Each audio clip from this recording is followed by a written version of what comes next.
Dear students, आज हम political science के 11th क्लास का यूनिट 6 लोकल गवर्नमेंट यानी स्थानीय शासन की सेकंड वीडियो देखेंगे। इससे पहले मैं फर्स्ट वीडियो डाउनलोड कर चुकी हूँ, तो जिन स्टूडेंट्स ने पहली वीडियो नहीं देखी है तो पहले वो फर्स्ट वीडियो देखें और उसके बाद ही सेकंड वीडियो देखें। फर्स्ट वीडियो में हमने पढ़ा था कि लोकल गवर्नमेंट स्थानीय शासन क्या होता है, स्थानीय शासन क्यों ज़रूरी है, इसका क्या महत्व है और स्थानीय शासन को स्थापित करने में भारत में किन समस्याओं का सामना करना पड़ा। आज की वीडियो में हम पंचायती राज के विषय में पढ़ेंगे, तो इस वीडियो को आप ध्यान से देखें और सब्सक्राइब ज़रूर करें। पहली वीडियो में हमने पढ़ा था कि पंचायती राज में त्रिस्तरीय 3 टायर सिस्टम होना चाहिए। इसमें सबसे निचले स्तर पर ग्राम पंचायत आती है। Gram panchayat is the executive of gram sabha. Gram सभा की कार्यपालिका को ग्राम पंचायत कहते हैं। ग्राम सभा के सदस्य इसकी कार्यपालिका को चुनते हैं। गांव में प्रत्येक वयस्क को मतलब 18 साल या 18 साल से अधिक उम्र के व्यक्ति को पंचायत चुनाव में वोट देने का अधिकार है। जो 18 साल या 18 साल से अधिक उम्र के व्यक्ति हैं वो पंचायत चुनाव में वोट डाल सकते हैं। ग्राम पंचायत विकास योजना। ग्राम पंचायत विकास योजना क्या है? ग्राम पंचायत विकास योजना के अंतर्गत सबकी योजना सबका विकास यह इसका एक उद्देश्य है।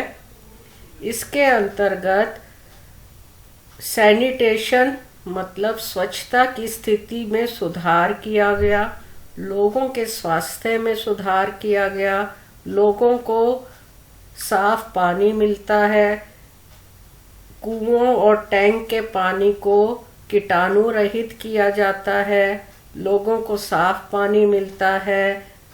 गांव में जो भी गलियां होती हैं और नालियों की टाइम टू टाइम सफाई की जाती है। लोगों की स्वास्थ्य को सुधारने के लिए विभिन्न स्वास्थ्य योजनाएं जो सरकार ने चलाई हैं उनका पालन किया जाता है, लोगों को टीकाकरण किया जाता है। तो ग्राम पंचायत गांव के विकास के लिए बहुत अधिक कार्य कर रही हैं। पंचायत समिति। पंचायत समिति का गठन ब्लॉक स्तर पर किया जाता है। कुछ ग्राम पंचायतों को मिलाकर एक पंचायत समिति बनाई जाती है। The members are elected by the panchayat members in that area. उस एरिया के जो पंचायत के सदस्य होते हैं वो उसके कार्यपालिका का चुनाव करते हैं। गांव पंचायत मिलकर क्या बनाती है? पंचायत समिति। पंचायत समिति क्या कार्य करती है? पंचायत समिति looks after the working of the gram panchayat in that area. Panchayat समिति उस क्षेत्र की ग्राम पंचायत के कामकाज को देखती है कि वो ठीक प्रकार से कार्य कर रही हैं या नहीं। पंचायत समिति वैज्ञानिक और आधुनिक कृषि प्रथाओं को बढ़ावा देने की कोशिश करती है। लोग खेतों में किसान कृषि की नई पद्धतियों को अपनाएं, जो साइंटिफिक नई एग्रीकल्चर प्रैक्टिसेस है उनका पालन करें। लोगों को बीज बांटे जाते हैं, उर्वरक बांटे जाते हैं। किसानों को बीज उन्नत किस्म के दिए जाते हैं, खाद और उर्वरक बांटे जाते हैं। पंचायत समिति improves the sanitation and health conditions and it maintains and constructs the roads in that area. Panchayat समिति उस क्षेत्र के स्वच्छता और स्वास्थ्य की स्थिति में सुधार करने के लिए कार्य करती है। पंचायत समिति अपने क्षेत्र में सड़कों के निर्माण का कार्य देखती है और सड़कों के रखरखाव को ध्यान रखती है। लोगों को साफ पानी मिले, इसलिए जो पानी के टैंक हैं और कुओं को कीटाणु रहित किया जाता है। लोगों को स्वास्थ्य सेवाएं उपलब्ध कराई जाती हैं। डिस्पेंसरी में टीकाकरण में किया जाता है। पोलियो ड्रॉप्स और विभिन्न टीका जो बच्चों को लगने चाहिए वो टाइम टू टाइम लगवाए जाते हैं। तो पंचायत समिति देश के विकास में बहुत योगदान दे रही हैं। All the पंचायत समिति in a district together constitute the जिला परिषद। पंचायत समिति मिलकर क्या बनाती हैं? जिला परिषद। तो ग्राम पंचायत सबसे निचले स्तर पर होती है। ग्राम पंचायत मिलकर पंचायत समिति बनाती हैं और पंचायत समिति मिलकर जिला परिषद बनाती है। The chairman of Jila Parishad is elected by the elected members, MLA, MPs, collector, deputy collector and SDM are the ex officio members.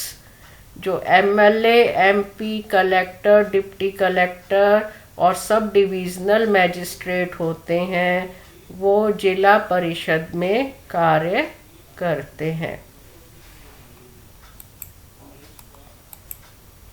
जिला परिषद क्या कार्य करती है? Zila Parishad tries to coordinate the work of gram panchayat and panchayat samiti in the district.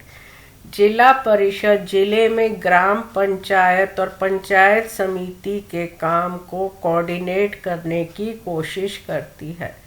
वह यह कोशिश करती है कि ग्राम पंचायत और पंचायत समिति मिलकर कार्य कर सके। जिला परिषद पंचायत समिति को बजट की मंजूरी देती है। जिला परिषद जिला स्तर पर सड़कों के निर्माण और उनके रखरखाव का कार्य देखती है। जिला परिषद जिले में स्वच्छता और स्वास्थ्य की स्थिति को बनाए रखने का कार्य करती है।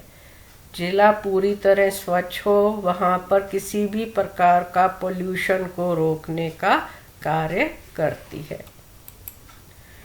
स्टेट इलेक्शन कमीशन, जिस प्रकार से हमारे देश में इलेक्शन कमीशन है उसी तरह राज्य के अंदर स्टेट इलेक्शन कमीशन राज्य निर्वाचन आयोग होता है।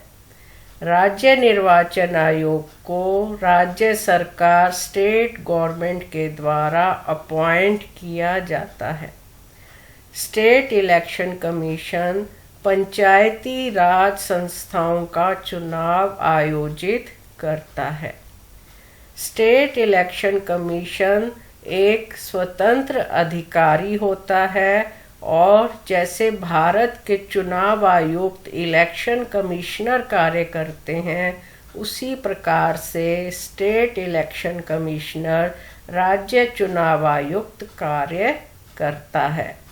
वो पंचायती राज में के चुनाव आयोजित करता है और जिस प्रकार से भारत में चुनाव होते हैं उसी प्रकार से पंचायती राज संस्थाओं में चुनाव होते हैं। स्टेट फाइनेंस कमीशन राज्य वित्त आयोग, it is appointed by the state government once in 5 years। 5 साल में एक बार राज्य वित्त आयोग को नियुक्त किया जाता है।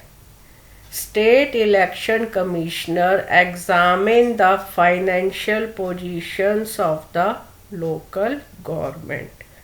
राज्य वित्त आयोग स्थानीय सरकार में फाइनेंशियल जो भी धन से संबंधित स्थिति है उसका परीक्षण करते हैं और पंचायत ठीक तरह से कार्य कर सके, उनका जो बजट और वित्तीय समस्याओं का समाधान भी करते हैं।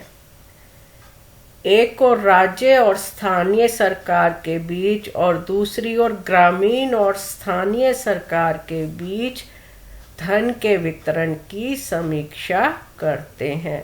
स्टेट और लोकल गवर्नमेंट के बीच और रूरल मतलब ग्रामीण और अर्बन लोकल गवर्नमेंट के बीच वो धन के वितरण की समीक्षा करती है। हमारे संविधान में 74वां संशोधन 74th अमेंडमेंट हुआ। उसके अनुसार जो अर्बन लोकल बॉडीज हैं उनको 3 कैटेगरीज में बांटा गया। नगर निगम म्यूनिसिपल कॉरपोरेशन, नगर पालिका म्यूनिसिपैलिटी, नगर पंचायत। नगर निगम, नगर पालिका और नगर पंचायत ये शहरी क्षेत्रों में कार्य करती हैं। लोकल गवर्नमेंट जो ग्रामीण स्तर पर तीन स्तर पर विभाजित की गई है। ग्राम पंचायत मिलकर जिला समिति बनाती हैं और उसके ऊपर जिला परिषद होती है। अर्बन सोसाइटी जो शहरी क्षेत्र हैं वहाँ पर 3 प्रकार की लोकल गवर्नमेंट होती है। म्यूनिसिपल कॉरपोरेशन, म्यूनिसिपल काउंसिल और नगर पंचायत। नगर निगम जिसको हम म्यूनिसिपल कॉरपोरेशन कहते हैं, it works for the development of A metropolitan city which has population of more than 1 million. जिस महानगर की जनसंख्या 1 मिलियन से ज़्यादा होती है वहाँ पर लोकल गवर्नमेंट को नगर निगम या म्यूनिसिपल कॉरपोरेशन का नाम दिया गया है। यह दिल्ली में दिल्ली नगर निगम के नाम से जानी जाती है। भारत में नगर निगम या म्यूनिसिपल कॉरपोरेशन 8 बड़े शहरों में है। मुंबई, कलकत्ता, दिल्ली, चेन्नई, हैदराबाद, अहमदाबाद, सूरत, पुणे, बेंगलुरु। इन सिटीज़ की जो पॉपुलेशन है वो 1 मिलियन से ज़्यादा है और इन शहरों में आबादी ही ज़्यादा ही नहीं है बल्कि ये प्रशासनिक और वाणिज्यिक के केंद्र भी हैं। मतलब यहाँ पर बहुत बड़े पैमाने पर एडमिनिस्ट्रेटिव और कमर्शियल सेंटर्स हैं। इन क्षेत्रों में नगर निगम या म्यूनिसिपल कॉरपोरेशन कार्य करती है। नगर निगम क्या काम करती है? नगर निगम शिक्षा के क्षेत्र में प्राइमरी और मिडिल स्कूल की स्थापना करती है और उनकी देखभाल करती है। नगर निगम में वाटर सप्लाई डिपार्टमेंट का काम है कि लोगों को स्वच्छ पीने का पानी मिल सके। इलेक्ट्रिक सप्लाई डिपार्टमेंट अपने क्षेत्र में विद्युत की सप्लाई पर ध्यान देते हैं। हेल्थ डिपार्टमेंट हॉस्पिटल्स और डिस्पेंसरी की स्थापना और उनके रखरखाव और वो सुचारू रूप से कार्य करें उसकी देखरेख करता है। डिस्पेंसरी में टीकाकरण किया जाता है। बच्चों को और बड़ों को टीकाकरण का ध्यान दिया जाता है। सैनिटरी डिपार्टमेंट उस क्षेत्र में स्वच्छता सेवाओं को ध्यान में रखता है और जो क्षेत्र है उसमें सैनिटरी कंडीशंस ठीक से हों उसका ध्यान रखता है। ट्रांसपोर्ट डिपार्टमेंट सड़क, ब्रिजेस की बनवाने में और उनकी रखरखाव में ध्यान रखते हैं, और बसेस ठीक से कार्य करें और बसेस के रखरखाव को ध्यान में रखते हैं। इसके अलावा फायर एक्सटिंग्विशर और म्यूनिसिपल कॉरपोरेशन जन्म और मृत्यु का भी रिकॉर्ड रखते हैं। सेंसस जनगणना के समय जनगणना का कार्य देखते हैं, और जो गली में स्ट्रे डॉग्स होते हैं उनके वैक्सीनेशन का कार्य भी नगर निगम देखते हैं। नगर पालिका की संरचना, कंपोजिशन ऑफ म्यूनिसिपैलिटी। म्यूनिसिपैलिटी या नगर पालिका उन शहरों में होती है जिनकी जनसंख्या 1 लाख तक है, लेकिन 10 लाख से अधिक नहीं है। मतलब जिनकी जनसंख्या 10 लाख से ज़्यादा थी वहाँ पर क्या है, म्यूनिसिपल कॉरपोरेशन है। और जिन शहरों की जनसंख्या 10 लाख से कम है और 1 लाख से ज़्यादा है, वहाँ पर म्यूनिसिपैलिटी या नगर पालिका है। शहर को कई वार्ड में बांटा जाता है। हर वार्ड के मतदाता समिति के प्रतिनिधित्व का चुनाव करते हैं, और प्रतिनिधि 5 साल में एक बार चुने जाते हैं। भारत में 74वें संशोधन 1992 में किया गया था।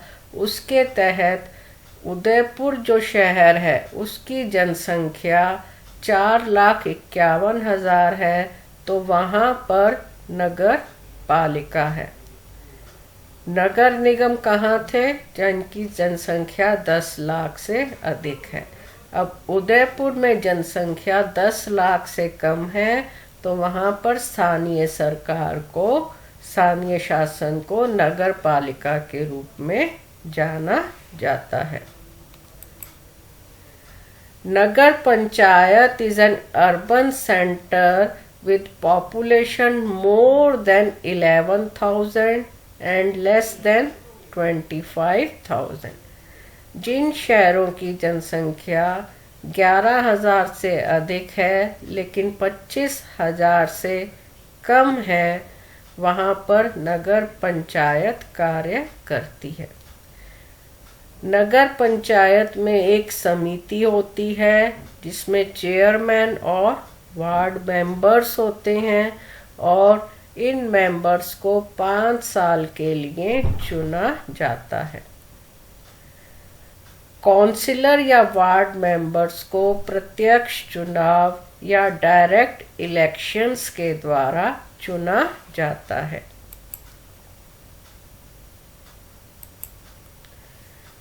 Importance of local bodies in modern times. आधुनिक समाज में स्थानीय सरकार का क्या महत्व है। Right solution of the local problems. जो लोकल बॉडीज होती हैं वो स्थानीय समस्याओं का सही समाधान कर सकती हैं। स्थानीय सरकार लोगों के दैनिक जीवन से संबंधित समस्याओं का समाधान कर सकती हैं। स्थानीय सरकार वो निकाय हैं जो केंद्र और राज्य सरकार के काम का बोझ कम करती हैं।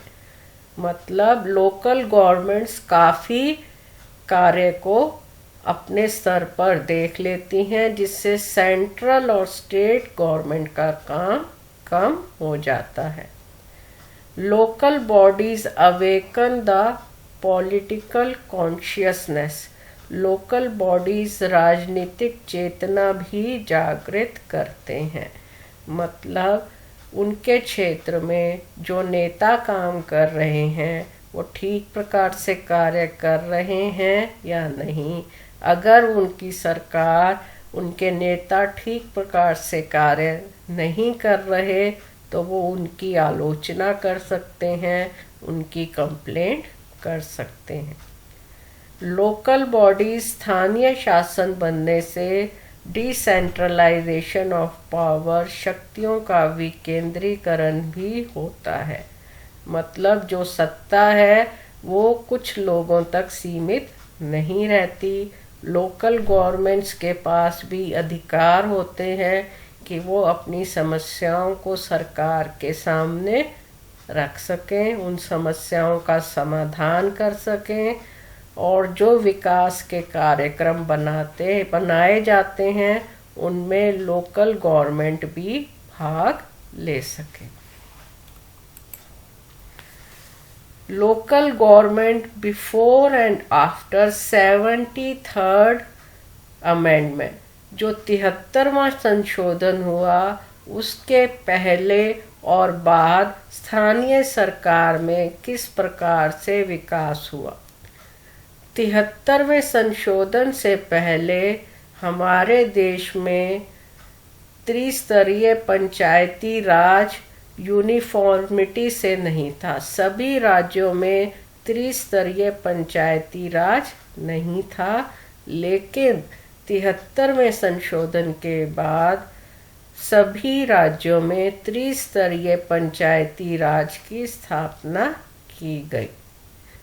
73वें संशोधन से पहले गांवों में ग्राम सभा का होना जरूरी नहीं था, लेकिन 73वें संशोधन के बाद ग्राम सभा का होना अनिवार्य हो गया है।